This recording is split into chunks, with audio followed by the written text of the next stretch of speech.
Okay mga kababayan, Chris Ulo po at welcome back po ulit dito sa ating YouTube channel.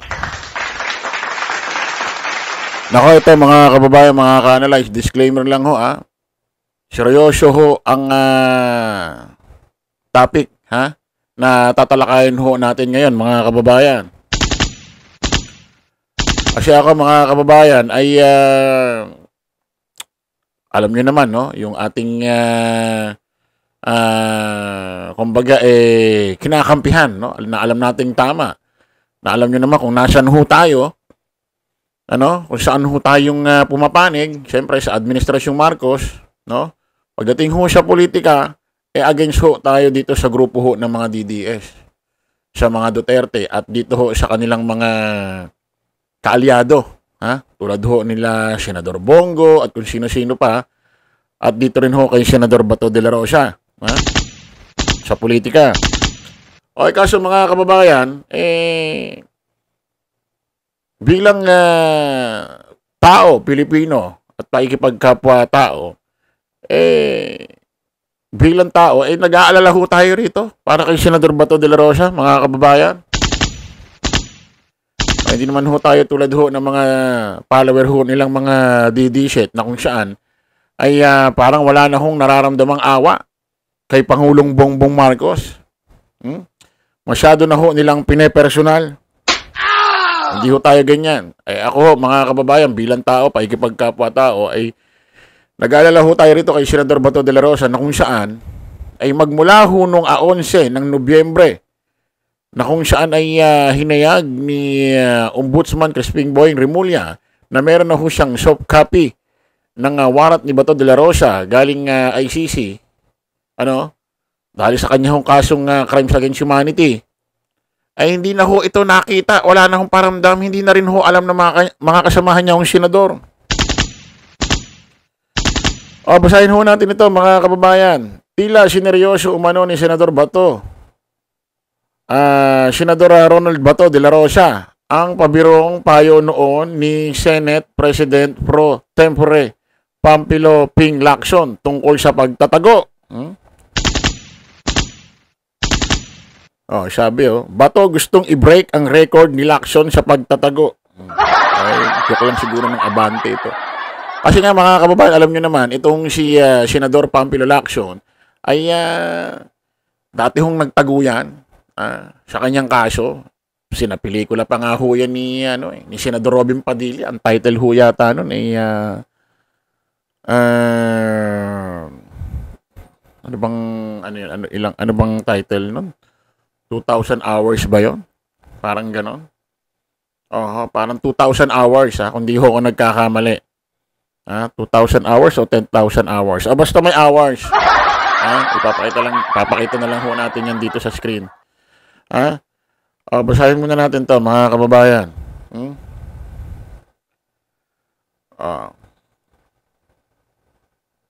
Basahin ho natin ito. Bato gustong i-break ang record ni Lacson sa pagtatago. Tila sineryoso umano ni Senador Ronald Bato de la Rosa ang pabirong payo noon ni Senate President Pro Tempore Pamphilo Ping Lacson tungkol sa pagtatago.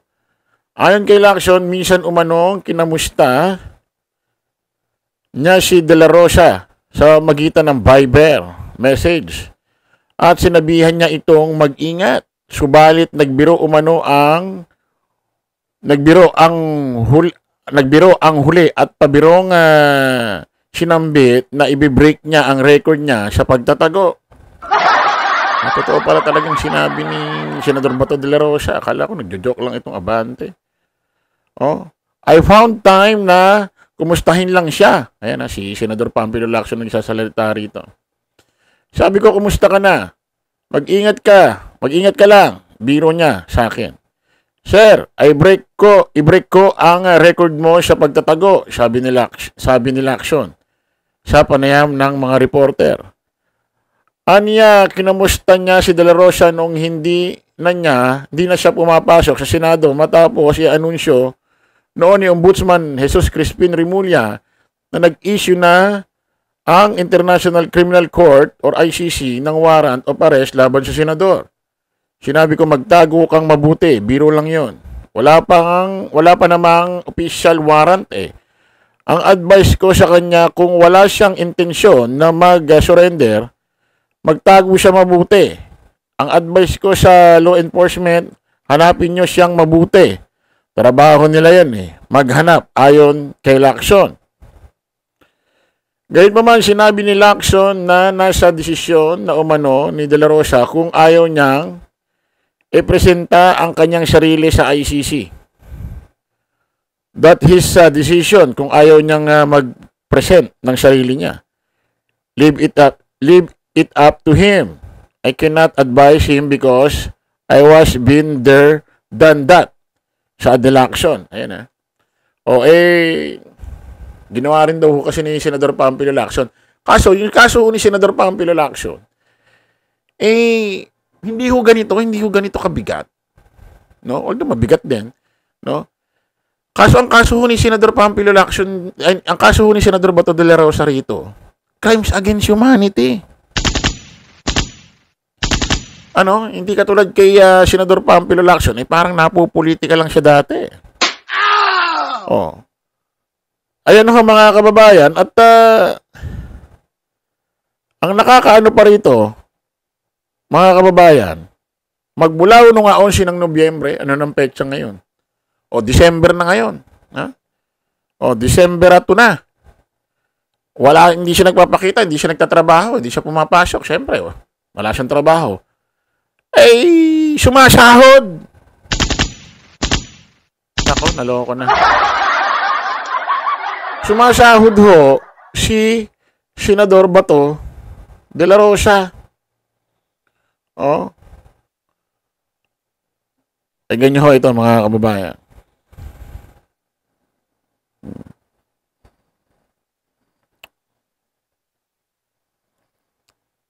Uy, PLDT.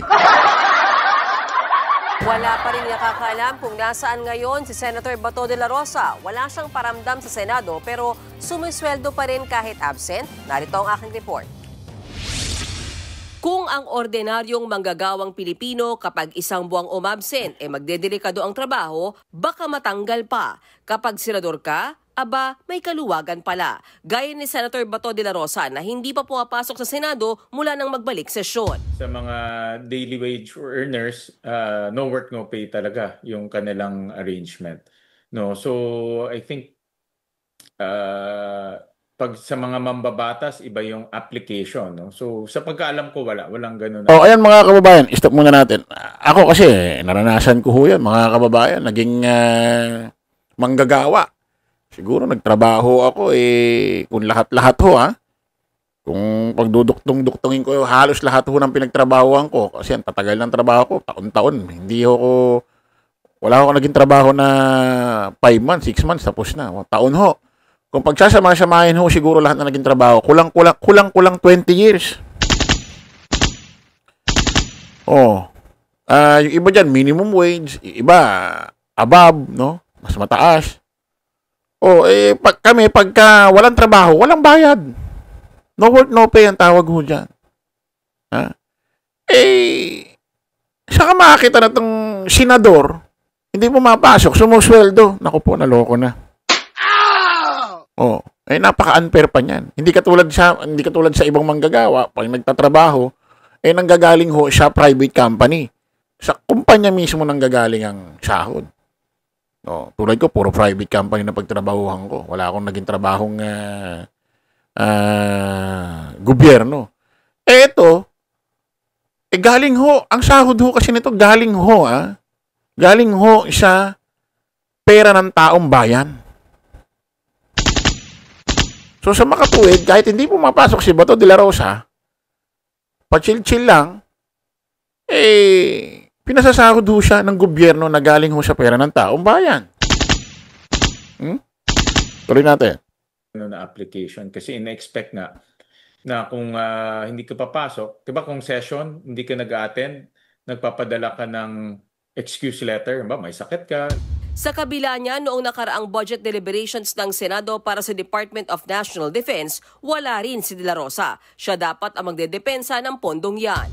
Yung kay Senator Bato lang, nagpaalam po ba siya na absent siya even budget daily? Hindi. He has not gotten in touch with me since the break. Ang ending tuloy, Senator Gatchalian ang pumalit kay De La Rosa. Kahit si Gatchalian daw ay hindi direktang inabisuhan. Nagkausap lamang daw ang staff ni De La Rosa at staff ni Senator Gatchalian na siya muna ang magdedepensa sa budget ng DND. Target ng Senado na maaprubahan sa ikalawang pagbasa ang budget sa December 3. Hindi alam kung pupunta dyan si De La Rosa na mula pa November 11 ay absent sa Senado.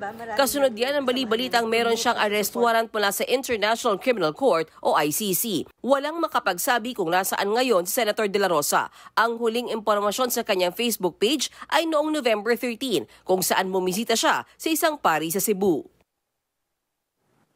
Mga kapatid, may Los Baños. Ayan ho, mga kababayan, mga ka-analyze. Ang huling update daw ni Senador Bato de la Rosa, yung November 12, nagmano yata doon sa pari sa Cebu. Siguro humingi na siya ng guide sa kanyang kung saan man lupalop man siya pupunta. Ha? Oh. Ayan ho mga kababayan, hindi pa ho nagpapakita si Senador Bato de la Rosa hanggang 11 ho ng Nobyembre. Nagsalita na ho sila Senador Gatchalian, Senador si Tito Soto, si Tito Sen. Sa totoo lang mga kababayan, si Senador Bato de la Rosa ay masasampahan ho ng ethics complaint. Pakinggan ho natin ito.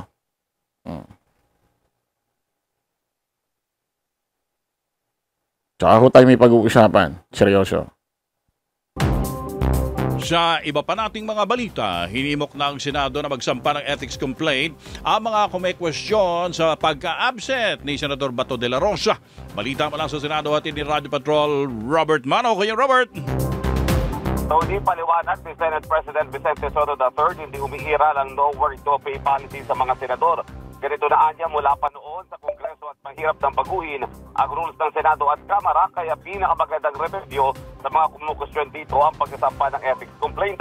Mula na magbukas ang sesyon ng Senado noong November 10, hindi sumipot si De La Rosa sa plenary sessions at committee hearings at walang anumang formal o informal na communication kay Soto. Tanong naman ni Soto kung bakit sila pinag-iinitan si De La Rosa na 2 hanggang 3 linggo pa lang naman na absent sa Senado, samantalang sa Kamara niya mayroong buong taon na hindi pumapasok at walang ginagawa, pero wala namang umangal at kumwestiyon. Doon din anya nakulong sina dating Senator Antonio Trillanes at Laila de Lima. Nagpatuloy din ang kanilang sweldo, gayon din ang pondo at pag-function ng kanilang opisina. Sabi naman ni Senate President Pro Tempore Panfilo Lacson na desisyon na ni De La Rosa kung ayaw nang ipresenta ang sarili sa ICC at hindi niya mapayuhan dahil nanggaling na siya sa sitwasyon na pinagdaanan ni De La Rosa.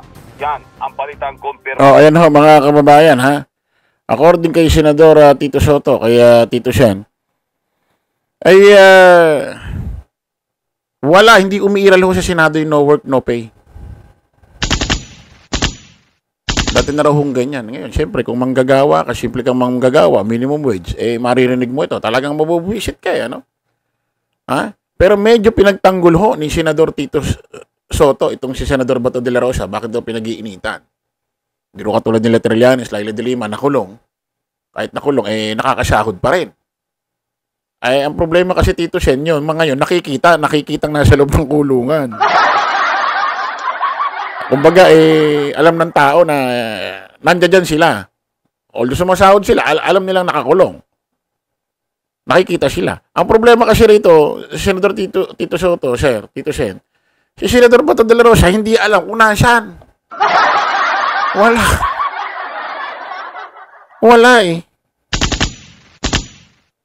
Buti pa yun, nakakulong. At least, asan si Trillanes, asan si Laila de Lima, pag may nagtanong nun dati, andun nakakulong.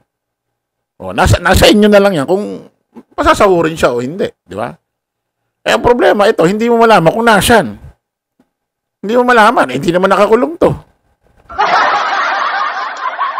Di ba? So, malaking unfair ito. Especially, may kaso ng crimes against humanity, hindi pa nagtatrabaho, hindi pa pumapasok, pero sumasahod. Alam nyo mga kababayan, ito punta na tayo rito sa part na seryoso tayo. Hindi ho natin, ito, ako magsasalita ho bilang sabihin na natin hindi na vlogger. Nagsasalita na ako sa harapan nyo bilang isang tao. Talagang si Chris Ho.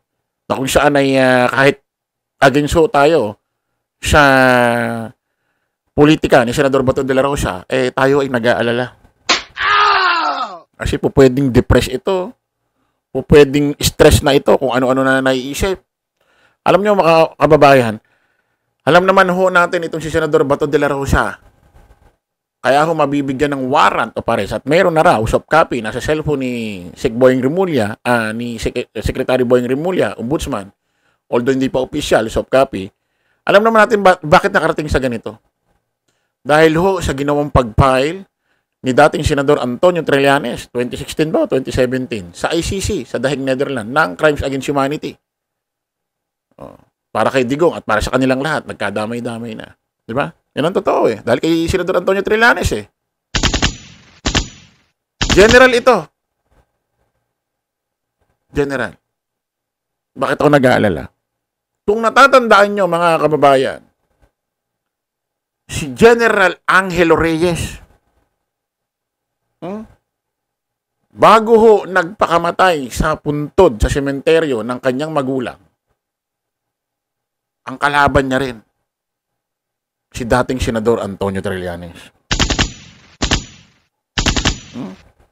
Ito, pakinggan natin. Pakinggan natin ho ito.